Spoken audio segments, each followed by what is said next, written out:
కిషన్ రెడ్డి గారు, ఏఐసిసి కార్యదర్శి సంపత్ కుమార్ గారు,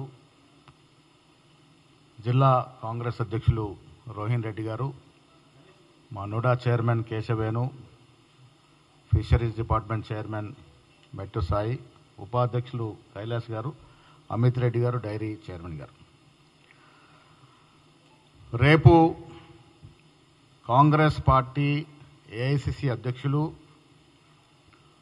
సుదీర్ఘమైనటువంటి రాజకీయ జీవితం, దాదాపు 55 ఏళ్ళు పైబడి రాజకీయ జీవితం ఉన్నటువంటి ఖర్గే గారు, ప్రజాక్షేత్రంలో వారు దాదాపు 60 ఏళ్ళు పూర్తి చేసుకున్నటువంటి మహానాయకుడు ఖర్గే గారు రేపు హైదరాబాద్కి, ఇవాళ సాయంత్రం హైదరాబాద్ వస్తున్నారు.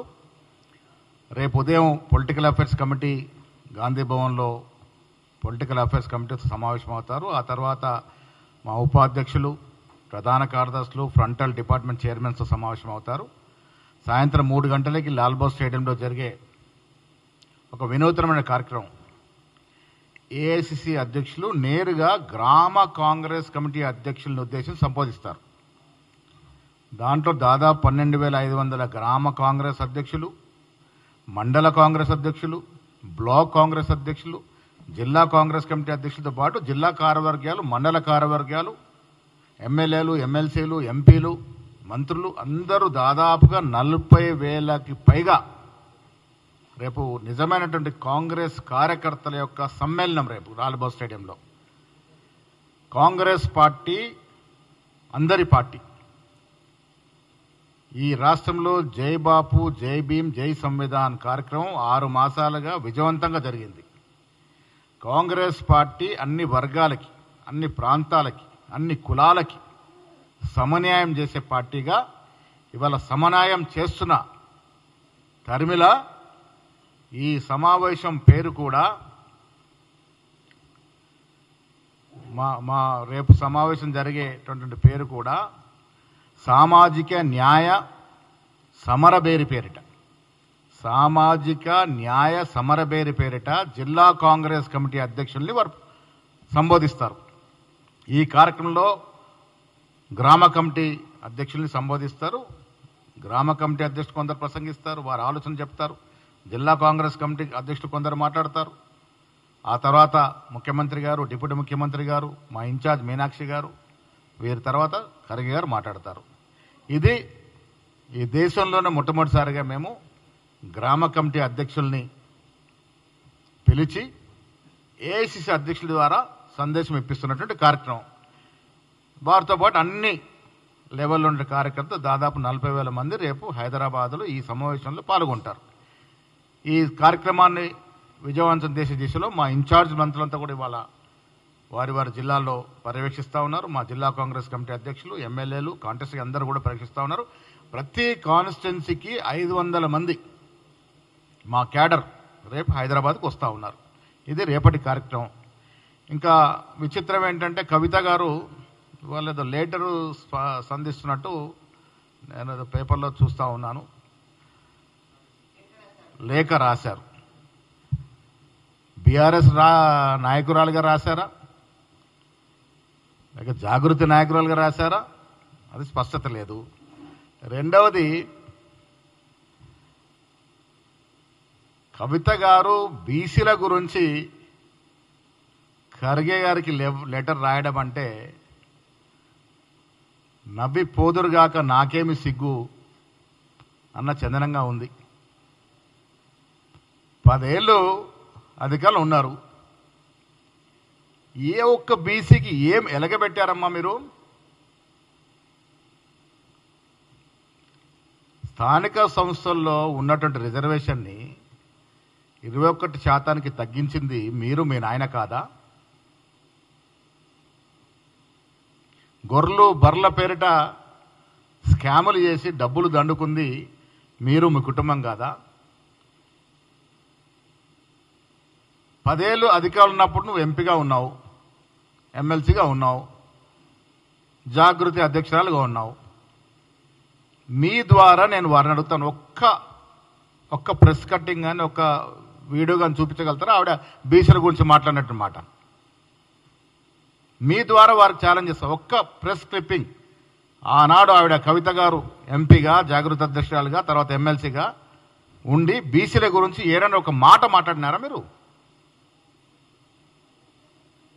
ఇవాళ బీసీల గురించి రాజకీయ శూన్యంలో ఉన్నటువంటి కవిత గారు వారి మనుగడ కోసము, వారి అన్నతో ఉన్న ఆస్తి తగాదా నుంచి బయటపడేందుకు, ఆ ఆస్తి పంపకాలు వాటా తెగక ఆవిడ ఉనికి కాపాడుకోవడానికి బీసీలు జపమెత్తుకుంది తప్ప ఆవిడ బీసీల కోసం చేసిందేమీ లేదు.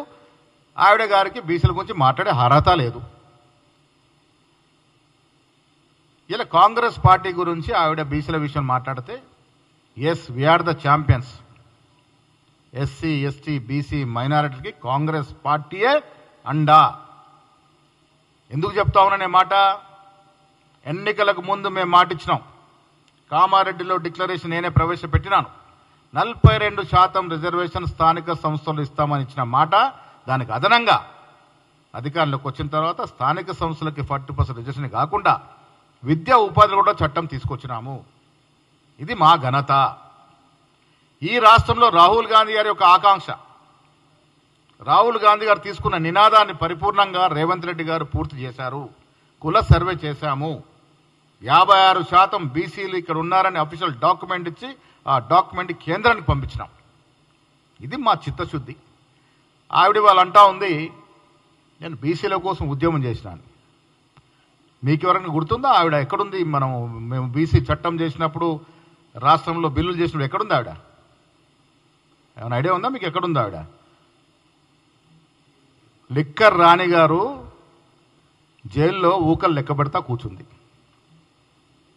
మేము కాంగ్రెస్ పార్టీ బీసీల కోసం వాగ్దానం చేసిన రోజున, మేము కాంగ్రెస్ పార్టీ బీసీల కోసం డ్రాఫ్ట్లు చేసి రిజల్యూషన్ చేసిన రోజున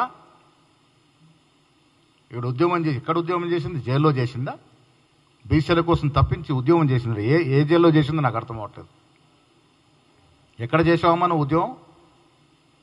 అసలు టీఆర్ఎస్ నాయకులకు కానీ మీకు కానీ బీసీల గురించి మాట్లాడే అర్హత, హక్కు లేదు. ఎందుకంటే 10 ఏళ్ళు మీరు బీసీలు అడుగడును ముంచారు. ఎంతమంది బీసీ నిరుద్యోగులు ప్రాణాలు అర్పించినారు, ఉద్యోగాలు రాక చనిపోయినారు. ఆ పాపం, ఆ ఉసురు తెలిగే కదా మీరు అధికారం నుంచి దిగిపోయినారు. ఎన్ని ఉద్యోగాలు ఇచ్చారు మీరు? ఇదే నిరుద్యోగులు అడ్డం పెట్టుకొని ఉద్యోగం చేసి ఇలా నిరుద్యోగులు ప్రాణాలు అర్పించి వారి కుటుంబాలు రోడ్డున పెడితే 10 ఏళ్ళు అధికారంలో ఉండి 50,000 ఉద్యోగాలు ఇలాంటి పరిస్థితి మీకు. మీరు ఉద్యోగాలు ఇస్తే ఎంతమంది బీసీలకి న్యాయం జరిగేది? అది ఇవ్వరు. ఇలా మేము చట్టం చేసి పార్లమెంటుకి పంపినాము, కేంద్రానికి పంపినాము. బీజేపీ నాయకులేమో దీని మీద మాట్లాడరు, దీని మీద స్పందించరు. కవిత గారేమో కొత్త అవతారం ఎత్తుకొని ఆవిడేదో బీసీల కోసం చేసినట్టుగా ఉద్యమాలు చేసిందట. ఎక్కడ చేసిందో నాకు అర్థమవుతలేదు.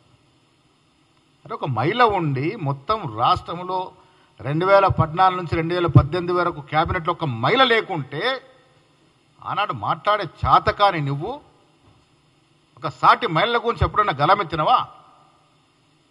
ఇవాళ బీసీల గురించి, మహిళల గురించి, ఆమె కొత్త ఆవిడ దుకాణం జాగృతి నడుపుకోవడానికి కోసం ఏదో బీసీల గురించి మాట్లాడదంటే నమ్మే పరిస్థితి రాష్ట్రంలో బీసీలు లేరు. టీఆర్ఎస్ నాయకులు ఏది చెప్పినా, ఇవాళ హరీష్ రావు గారు బాగా మాట్లాడుతారు బనకచర్ల గురించి. ఎస్, ముఖ్యమంత్రి గారు ఛాలెంజ్ చేసినారు, సిద్ధం కండి, అసెంబ్లీలో చర్చ పెట్టుకుందాం. లెక్కలతో సహా కాగితాల మీద ప్రూఫ్తో సహా మా ముఖ్యమంత్రి చూపిస్తారు.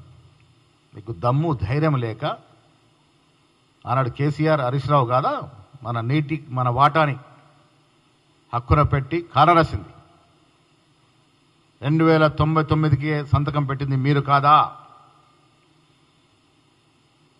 ఆనాడు చంద్రబాబు ముఖ్యమంత్రి ఉంటే చట్టా పట్టాలు వేసుకొని పాత దోస్తాని నెమరేసుకొని ఆంధ్రాకి ఇవ్వాల్సిన హక్కులు ఇస్తామని మాటలు మాట్లాడింది కేసీఆర్ కదా. ఒక తెలంగాణ ముఖ్యమంత్రిగా ఉండి ఆంధ్రాని సస్యామలం చేస్తామని. జగన్మోహన్ రెడ్డి గారు ముఖ్యమంత్రి ఉన్నప్పుడు రోజా ఇంట్లో వెళ్ళి చేపల పులుసు తిని రాయలసీమ రత్నాలసీమ చేస్తామని చెప్పింది మీరు కాదా? పక్క రాష్ట్రాలు బాగుపడ తప్పులేదు, కానీ మన రాష్ట్ర వాటాకు దెబ్బ తినకుండా చూడాల్సిన బాధ్యతలో ముఖ్యమంత్రి పదవిలో ఉండి మీరు మనకు రావాల్సిన నీటి వాటా విషయంలో మీరు కాంప్రమైజ్ అయ్యారు కాబట్టే మనకు నష్టం జరిగింది. కాంగ్రెస్ పార్టీ అధికారంలోకి వచ్చిన తర్వాత బనకచర్ల విషయంలో పలుమార్లు ఉత్తరాలు రాసినట్టు ఘనత ఉత్తమ్ కుమార్ రెడ్డిది. ముఖ్యమంత్రిగా రేవంత్ రెడ్డి గారు ఏ ఒక్క నీటి బొట్టు కూడా వదలమని పట్టుదలతో కేంద్రం మీద ఒత్తిడి తెస్తేనే ఇవాళ పనులు ఆగినాయి. ఇది తెలిసి కూడా అబద్ధాలు మాట్లాడి ప్రజల మీద మాయ చేసే ప్రయత్నం హరీష్ రావు గారు చేస్తూ ఉన్నారు. ఇదే ప్రజలు అర్థం చేసుకోవాల్సిందిగా మీకు విజ్ఞప్తి చేస్తూ, బీసీల విషయంలో, ఎస్సీల విషయంలో, ఎస్టీల విషయంలో, మైనార్టీల విషయంలో కాంగ్రెస్ పార్టీకి ఉన్న చిత్తశుద్ధి ఏ ఇతర పార్టీకి లేదు. ఇవాళ బీజేపీ రాష్ట్ర అధ్యక్షుడిగా రామచంద్ర గారు నియమింపారు. ఎంతమంది బీసీలను ఊరడించినారు మీరు? సమర్థవంతమైన బీసీ నాయకులు లేరా? ఇంత పెద్ద రాష్ట్రంలో 56% బీసీలు ఉన్నారని నిరూపైనటువంటి ఈ రాష్ట్రంలో మీరు ఒక బీసీని అధ్యక్ష పదవి చేయలేనటువంటి మీ నాయకత్వం ముఖ్యమంత్రుల గురించి మాట్లాడుతూ ఉన్నారు. ఎవరు నమ్మే పరిస్థితులు లేరు. జనం రేపేం చేస్తారో చెప్తే నమ్మరు. ఇవాళ చేసి చూపించినవాడే మునగాడు.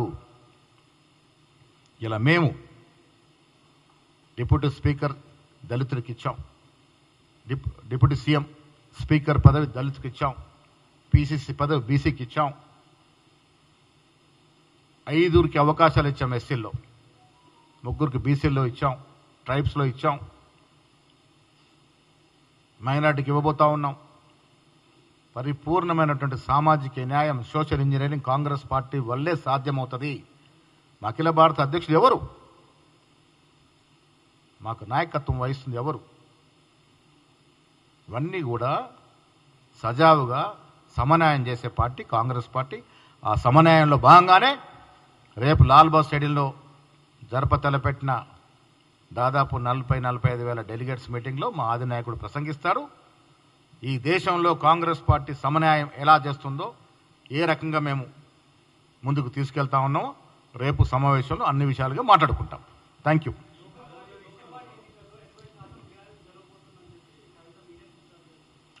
అసలు ఆవిడ ఏ పార్టీలో ఉంది? ఇప్పుడు జాగృతి నుంచి నిలబెడుతుందా? రేపు బీఆర్ఎస్ నుంచి నిలబెడుతుందా? బీఆర్ఎస్ నీ స్థానం ఏంటి? తెలంగాణ భవన్ ముఖం చాటేసిన నువ్వు బీఆర్ఎస్ గురించి మాట్లాడితే ఎట్లా? మీ వాటాలు తెగినాయా? అసలు మీ వాటాల పంపకాలు జరిగినాయా? స్థానిక సంస్థల బీఆర్ఎస్ అసలు ఎక్కడ ఉంది వారికి అవకాశము? ఏం చేశారని నాయకులు ఓటేస్తారు? 9 రోజులు 9,000 కోట్లు రైతు ఖాతాలో జమ చేసిన ఘనత కాంగ్రెస్ పార్టీది. ఎప్పుడిది? మీరు 7.5 లక్షల కోట్ల అప్పు మాకు పెట్టిపోయినప్పటికీ కూడా 60,000 ఉద్యోగాలు సంవత్సరంలో ఇచ్చినట్టు ఘనత కాంగ్రెస్ పార్టీది. రైతు బంధు, రైతు భరోసా, రైతు రుణమాఫీ, సన్న బియ్యాలకు 500 బోనసు, సన్న బియ్యం బీదవాడికి నాణ్యమైన సన్న బియ్యం ఇవ్వడం, ఇందిరమ్మ ఇల్లు 10 ఏళ్ళు ఊరడించారు. 10 ఏళ్ళు ఆశల పల్లెకలు ఊపారు మమ్మల్ని. డబుల్ బెడ్రూమ్ సైరన్ మోగినట్టే. ఒక్క డబుల్ బెడ్రూమ్ ఇచ్చిన పాపన పోయినరా? ఇలా మేము ఇందిరమ్మ ఇళ్ళ పేరిట ప్రతి నిరుపేద, ఎలిజిబుల్ నిరుపేదకి ఇల్లు ఇస్తూ ఉన్నాము. ఇన్ని ఘనకార్యాలు చేసినటువంటి మమ్మల్ని ఆదరిస్తారా? ప్రజల్ని 10 ఏళ్ళు అడుగడుగున మోసం చేసి, ఎస్సీ, ఎస్టీ, బీసీ, మైనార్టీని అడుగడుగున మోసం చేస్తా మీకెందుకు ఓట్లేస్తారయ్యా? రాష్ట్ర సంపదను దోచుకున్న తీరును చూసి ఓట్లేస్తారా? భ్రమలో ఉండి మాట్లాడుతూ ఉన్నారు. కవిత గారు ఉనికి కోసం పాకులాడుతూ ఉంది. రాజకీయ శూన్యంలో ఉంది ఆవిడ ఇప్పుడు. అసలు వారికి ఏ అర్హత లేదు. నేను ప్రతిదానికి ఒకటే ప్రశ్న కవిత గారికి, మీరు రైలు రోకో చేయండి, విమానం రోకో చేయండి, సముద్రంకి వెళ్ళి పడవల రోకో చేయండి, ఇవన్నీ చేసే ముందు ఒకే ఒక్క ప్రశ్నకు జవాబు చెప్పాలి. 10 ఏళ్ళు మీరే వెలగబెట్టారు బీసీలకి. 10 ఏళ్ళు మీరు ఏ బీసీకి ఏం వెలగబెట్టారు? 10 ఏళ్ళు ఏ మహిళకి సాధికారతకి ఇచ్చారు? ఇవిడికి ప్రశ్నలకు జవాబు చెప్పిన తర్వాత మీరు ఏమన్నా చేయవచ్చు. ఏ ధర్నాన చేయండి, ఏ రోకోను చేయండి.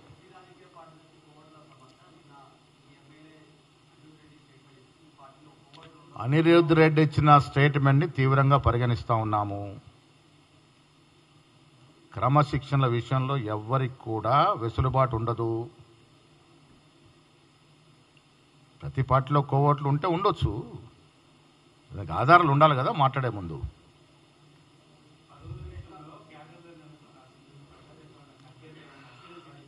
ఖర్గే గారు ఇదివరకే చెప్పినారు, ఆదేశం ఇచ్చినారు. జూలై మాసంలో కార్పొరేషన్స్, బోర్డ్స్, డైరెక్టర్స్ అన్నీ కూడా ముఖ్యమంత్రి గారు చేయడానికి కసరత్తు జరుగుతూ ఉంది.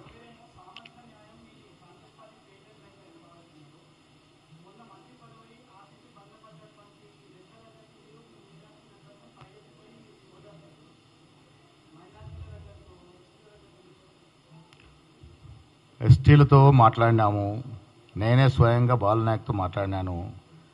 ఎస్టీకి డిప్యూటీ స్పీకర్ ఇచ్చినాము. సిటీలో అందుబాటులో లేని ఆది శ్రీనివాస్ గారితో ఫోన్లో నేనే మాట్లాడినాను. మా పార్టీలో సమన్యాయంకి కొదవలేదు. అవకాశం రాని వాళ్ళ విషయంలో కూడా పార్టీ జాగ్రత్తగా పరిశీలిస్తూ ఉంది. Thank you.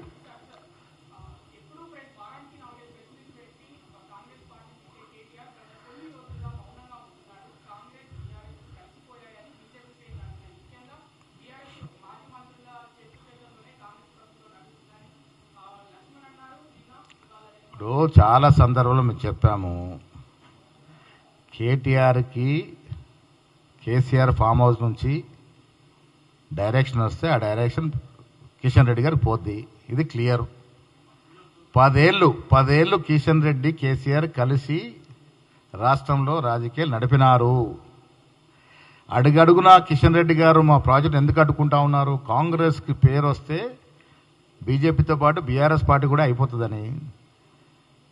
జగమెరిగిన సత్యము, కేసీఆర్కి కిషన్ రెడ్డికి ఫెవికాల్ బంధం ఉందనేది. కాంగ్రెస్ పార్టీ ఇటు బీఆర్ఎస్తో కానీ ఇటు బీజేపీతో కానీ సమదూరంలో ఉంటాం. ఇలా రాష్ట్రంలో అధికారంలో ఉంది. డిపాజిట్లు పోయి పార్లమెంట్లో సమూలంగా తుడుచుకుపెట్టుకుపోయినటువంటి బీఆర్ఎస్తో పార్టీతో మాకు పనేంటి? మతతత్వ పార్టీ అన్నాడు బీజేపీతో మాకు పనేంటి? మేము లౌకికవాద party. We can never join with మతతత్వ పార్టీ. రిలీజియస్ పార్టీతో మాట్లాడే పరిస్థితి ఉండదు. బీఆర్ఎస్తో మాకు మరి పెట్టుకున్న రోజు భాజపాతో పెట్టుకున్నాము. ఇలా బీఆర్ఎస్ పార్టీ దించినవారు బీజేపీ రాష్ట్రంలో అధికారం దించినవారు మేము కదా, మా నాయకుడు కదా. ఎవరితో పొత్తుండదు. ఏమన్నా ఉంటే మా వామపక్షాలతో పొత్తుంది, భాజపాతో ఉంది.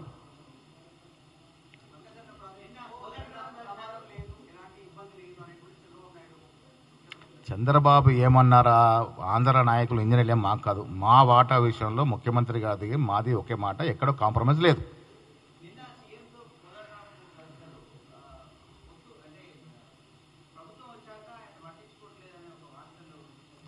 పట్టించుకోకుంటే కోదండరావు గారికి ఎమ్మెల్సీ ఇచ్చి గౌరవించుకున్నాం మేము. నిన్న కమిటీ వేసి వారిని ఒక కమిటీకి చైర్మన్ చేసినాం. కోదండరామ్ గారికి మాకు మంచి సౌహృదయం ఉంది. మీరు ఎంత ప్రయత్నం చేసినా అది విడిపోయిన సమస్య. మేమంతా కలిసి ఉన్నాం, హ్యాపీగా ఉన్నాం. Thank you.